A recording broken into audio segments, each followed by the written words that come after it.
स्वागत है आपका रूबीज किचन में। और आज मैं शेयर करने जा रही हूँ सर्दी स्पेशल गोंद की रेसिपी, जो बहुत ही ज़्यादा टेस्टी, हेल्दी और इसे बच्चे बड़े सभी पसंद करेंगे। यहाँ पर मैंने मेजरिंग के लिए कटोरी का यूज किया है। तो जिस कटोरी से मैंने गोंद 1 कटोरी लिया है, उसी कटोरी से घी लिया है। तो ये 1 कटोरी से थोड़ा सा ही कम है। 1 कटोरी गेहूं का आटा लिया है, और ये नॉर्मल जो हम रोटी बनाते हैं वही आटा है। और यहाँ पर 1 बड़ा चम्मच खरबूजे का बीज। इसकी जगह सफ़ेद तिल भी ले सकते हैं, जो सर्दियों में इस टाइम इजली मार्केट में मिल रहे हैं। 200 ग्राम गुड़ लिया है, और गुड़ की जगह आप गुड़ का बूरा भी यूज कर सकते हैं। तो 1 चम्मच खसखस लिया है, और ड्राई फ्रूट्स में मैंने काजू 8 से 10 बादाम और अखरोट लिए हैं। कुछ रेसिपी का मेन इंग्रेडिएंट्स गोंद, घी, आटा, गुड़ ही है। बाकी आप जो भी इंग्रेडिएंट्स मैंने यूज किए हैं, ड्राई फ्रूट्स या खरबूजे का बीज, तो इन सब इंग्रेडिएंट्स को आप अपने चॉइस के अकॉर्डिंग हटा भी सकते हैं, या और इसमें क्वांटिटी इनकी बढ़ा भी सकते हैं। यहाँ पर मैंने सूखे आधा नारियल को लेकर कद्दूकस करके लिया हुआ है, जिसका फ्लेवर बहुत ही अच्छा आएगा रेसिपी में। तो हम चलते हैं पहले स्टेप में। तो यहाँ पर हम पीसने वाला काम पहले ही कर लेंगे, ताकि हमें बाद में पीसने की ज़रूरत नहीं पड़ेगी। ड्राई फ्रूट्स को पहले हम दरदरा पीस लेंगे। घर में अगर बड़े बुजुर्ग हो या छोटे बच्चे हैं, तो उनके लिए फिर आप इस तरीके से रखें। और बड़े हैं जिनको बड़े चंक्स खाने में अच्छा लगता है ड्राई फ्रूट्स के, तो आप यहाँ पर और थोड़ा मोटा भी रख सकते हैं। ड्राई फ्रूट्स को मैंने एक बार और हल्का पीस लिया है, जिससे बड़े चंक्स नहीं रहेंगे ड्राई फ्रूट्स के, तो बच्चों को खाने में आसानी होगी। कद्दूकस किए हुए नारियल को भी हल्का सा मैंने पीस लिया है, जिससे ये लच्छेदार दिखते हैं, तो ये हल्के से बारीक दिखेंगे। नारियल को बिना पीसे भी आप रेसिपी में यूज कर सकते हैं। मैंने बच्चों के लिए बनाया था इस रेसिपी को, तो बच्चों को थोड़ा सा खाने में दिक्कत होता है।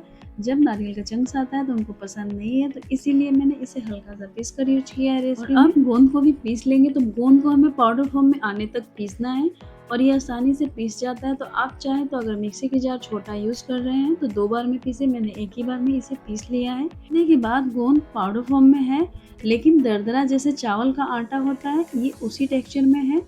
इस रेसिपी को बनाने के लिए पीसने वाला काम हमने पहले ही खत्म कर लिया है, तो आगे के जो भी स्टेप है वो बहुत ही इजी हो जाएंगे।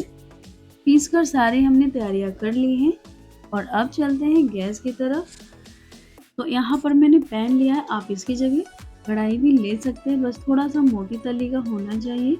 रेसिपी के लिए जो हमने घी लिया है, उसी घी में से 1 चम्मच घी डालकर पीसे हुए ड्राई फ्रूट्स को हम डालकर कुछ सेकंड के लिए भून लेंगे, जिससे इसका फ्लेवर भी अच्छा आएगा और ये थोड़ा सा क्रिस्पी भी हो जाएगा। हल्का सा कलर चेंज हो चुका है, तो अब इसे हम निकाल लेंगे। तो पहले से ही मैंने एक बड़ा परात लिया हुआ है, तो सभी इंग्रेडिएंट्स को जैसे जैसे हम फ्राई या रोस्ट करते जाएंगे, उसी परात में इसे निकालते जाएंगे। तो पहले हमने ड्राई फ्रूट को भून कर निकाल लिया है, और अब पीसे हुए नारियल को भूनेंगे। तो इसके लिए घी की हमें ज़रूरत नहीं होगी, क्योंकि नारियल का अपना ही ऑयल कंटेंट होता है। तो इसे भी बस हमें कुछ सेकेंड के लिए ही भूनना है। इस रेसिपी को आप सर्दियों में एक बार बनाकर 15 से 20 दिन तक रख कर स्टोर करके खा सकते हैं, और ये ख़राब भी नहीं होता है 15 से 20 दिन तक, फ्रिज के बाहर भी। और फ्रिज के अंदर आप इसे 1 से 1.5 महीने तक रख के खा सकते हैं। तो घर के पढ़ने वाले बच्चे हो या बड़े बुजुर्ग, उनको अगर आप 1 पीस रोज देंगे, तो जल्दी जल्दी उन्हें सर्दी जुकाम भी नहीं होगा पूरी सर्दी। खसखस को भी डालकर कुछ सेकंड के लिए भून लेंगे, और इसे भी उसी परात में निकाल देंगे जिसमें हमने भुने हुए ड्राई फ्रूट्स निकाले हैं। तो फ्रेंड्स, जितने भी मैंने इंग्रेडिएंट्स इसमें भुने हैं, तो उसे फ्लेम को लो करके ही भुना है। तो हमें पूरा ही स्टेप हमें भुनने वाला लो फ्लेम पे ही करना है। जो हमने रेसिपी के लिए घी लिया है, उसी घी में से 2 बड़े चम्मच घी यहाँ पर डाल देंगे, और फ्लेम को लो रखेंगे। लो फ्लेम पे ही गेहूं के आटे को हमें 10 से 12 मिनट भूनना है। तो फ्रेंड्स, यहाँ पर मैंने घी का एक बार में पूरा यूज़ नहीं किया है, थोड़ा थोड़ा करके यहाँ पर यूज करना है। तो घी अभी भी हमारा बचा हुआ है। गेहूं का आटा बिना घी के जब इस तरीके से भूनेंगे ना, तो बहुत ही जल्दी भून जाता है। घी जब स्टार्टिंग में ही हम डाल देते हैं, तो थोड़ा सा टाइम लगता है। तो यहाँ पर थोड़ा सा बीच में रोक कर बचे हुए घी में से ही और 1 से 2 चम्मच डाल देंगे ऊपर से। तो घी को मैंने इसी तरीके से बीच में 2 बार करके डाला है। तो आप भी इसे इसी तरीके से डालेंगे ना, तो फिर कम घी में बहुत ही ज़्यादा टेस्टी और हेल्दी रेसिपी बनकर गोंद की रेडी होगी फ्रेंड। और बीच बीच में इस तरीके से थोड़ा सा मैश भी करते रहेंगे, जिससे जो गुठलियाँ टाइप से दिख रही है ना गेहूं के आटे में, वो टूट जाएंगी। तो मुझे 5 मिनट हो गया है भूनते हुए। 1 चम्मच घी बचाकर सभी घी को मैंने डाल दिया है। इस रेसिपी में आप पूरे आटे की जगह आधा आटा और आधा बेसन भी ले सकते हैं, उससे भी रेसिपी बहुत ही ज़्यादा हेल्दी बनेगी फ्रेंड्स। तो यहाँ पर आटे को बहुत ही अच्छे से भून लिया है मैंने, 10 मिनट हो चुके हैं भूनते हुए मुझे। अब देख सकते हैं कलर भी चेंज हो चुका है आटे का। तो इसमें अब थोड़ा-थोड़ा करके 2 से 3 बार में पीसे हुए गोंद को डालेंगे। तो जैसे ही डालेंगे तो आप देखेंगे कि गोंद में चटर-पटर की आवाज़ आने लगी है। तो फ्रेंड्स आपको ये सुनाई नहीं देगा, जब आप रेसिपी बनाएँगे तो आपको तभी ये आवाज़ सुनाई देगी। तो यहाँ पर गोंद को डालने के बाद ही ये हल्का-हल्का बबल जैसा फूल भी रहा है, आप देख पा रहे होंगे नीचे। इसी तरीके से हम 2 बार या 3 बार में करके डालेंगे ना गोंद को, तो ये बहुत ही अच्छे से चटर-पटर करते हुए फ्राई हो जाएगा और मैं आपको दिखाने की कोशिश कर रही हूँ। देख रहे हैं गोंद जाने के बाद गरम आटे के साथ अच्छे से भूनकर यानी कि फ्राई होकर फूल रहा है।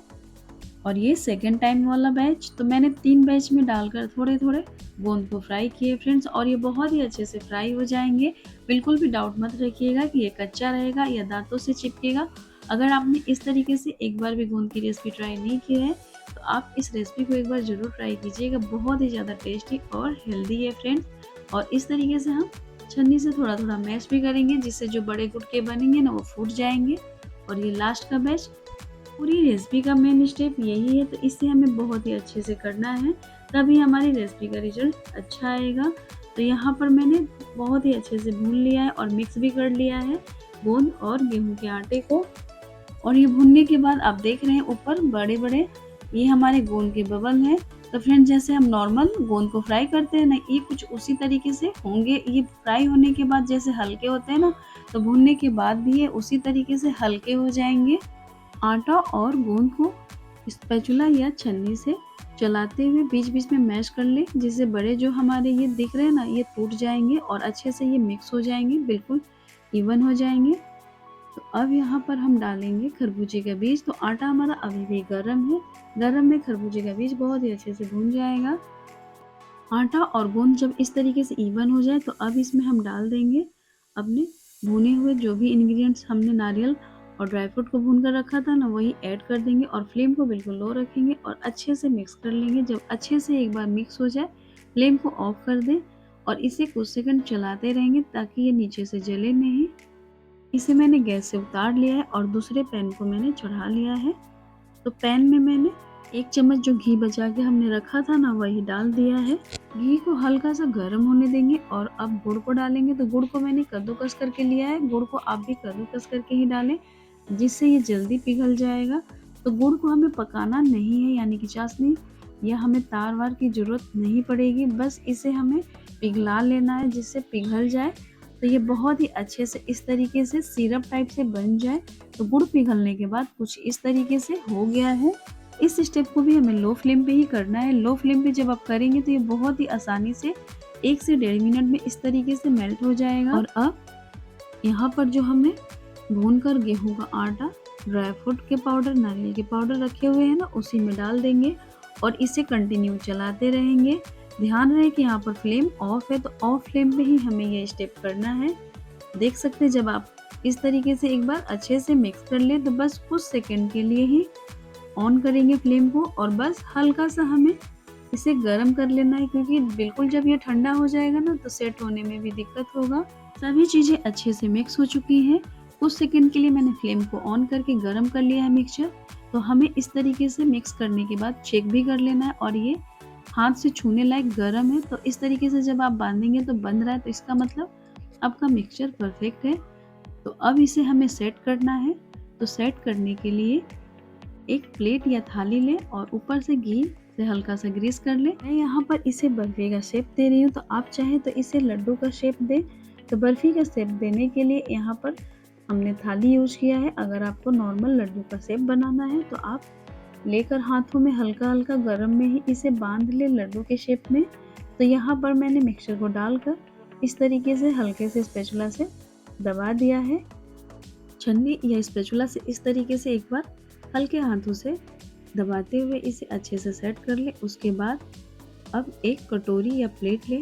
तो मैंने यहाँ पर दूध की जो डोली की ढक्कन आती है वो लिया है, ऊपर से इस तरीके से घी लगा दिया है और अब स्टार्टिंग में इसे हल्के हाथों से घुमाएंगे ऊपर से बिल्कुल इसे स्मूथ कर लेंगे। और जब एक बार इस तरीके से स्मूथ हो जाए तो हाथों को हल्का करते हुए इसे चारों तरफ से घुमाते जाएं। तो ये स्टेप हमें 2 से 3 मिनट तक इसी तरीके से करते जाना है ताकि ये अच्छे से सेट हो जाए। तो घी की अगर मात्रा थोड़ी सी हम अगर बढ़ा लेते हैं तो ये हमें स्टेप नहीं करना पड़ेगा, लेकिन मैंने कम ही घी में इसे कोशिश की है बनाने की। हाथों को घुमाते हुए इसी तरीके से मैंने 3 मिनट अच्छे से इसे प्रेस करते हुए सेट कर लिया है। और अब नीचे का एरिया क्लीन कर लेते हैं, थोड़ा बहुत गिर गया है। ऊपर से बारीक कटे हुए पिस्ता से इसे थोड़ा सा सजा लेंगे। आप चाहे तो इसे अपनी पसंद के ड्राई फ्रूट से सजा सकते हैं, या सफ़ेद तिल इस टाइम सीजन में है तो उससे भी आप इसे सजा सकते हैं। 15 मिनट के लिए इसे फ्रीज में रख देते हैं और 15 मिनट के बाद इसमें हल्का सा निशान लगा लेंगे कट का, जिससे हम आधे से पौन घंटे के बाद इसे कट करेंगे तो ये आसानी से कट जाए। तो फ्रेंड्स, बड़े बुजुर्ग अगर आपके घर में है या बच्चे हैं, आप इस रेसिपी को एक बार ज़रूर ट्राई कीजिएगा। ये बच्चों से लेके बड़े सभी को पसंद आएगा इसका टेस्ट। निशान लगाने के बाद इसे वापस से 1 घंटे के लिए फ्रिज में ही रख देते हैं। तो आप चाहें तो इसे 6 से 7 घंटे फ्रिज के बाहर भी रखकर सेट कर सकते हैं। तो मैंने फ्रिज में ही वापस से रख दिया था 1 घंटे के लिए, और वापस से जो हमने निशान लगाया था उसी में हल्का सा और कट लगा लेंगे। और आप देख सकते हैं कितना ये ज़्यादा क्लीन निकल रहा है फ्रेंड्स। साइज़ आप इसका छोटा या बड़ा अपने चॉइस के अकॉर्डिंग रख सकते हैं। मैंने बड़े ही साइज रखे हैं। तो छोटे बच्चों को आप इसे आधा तोड़ के दें, बड़ों को एक दें दूध के साथ। ये बहुत ही ज़्यादा सर्दियों में फ़ायदेमंद है। इसे तोड़ के भी दिखा रही हूँ, देख सकते हैं कितना ज़्यादा सॉफ्ट बना है फ्रेंड। सर्दियों में अगर कुछ मीठा खाने का आपको मन करे तो आप इसे बनाकर रख ले। एयर टाइट डब्बे में भरकर इसे रख देंगे। 20 से 25 दिन तक ये ख़राब नहीं होता है, और फ्रिज में इसे 1.5 महीने तक रख कर खा सकते हैं। फ्रेंड्स, मेरी वीडियो और रेसिपी बनाने का तरीका आपको थोड़ा बहुत भी अच्छा लगा हो तो वीडियो को लाइक कर दीजिएगा। और चैनल पर मेरे पहली बार है या चैनल को सब्सक्राइब नहीं किया है तो चैनल को सब्सक्राइब कर दीजिएगा। अपना कीमती समय हमारे वीडियो और चैनल को देने के लिए बहुत बहुत धन्यवाद।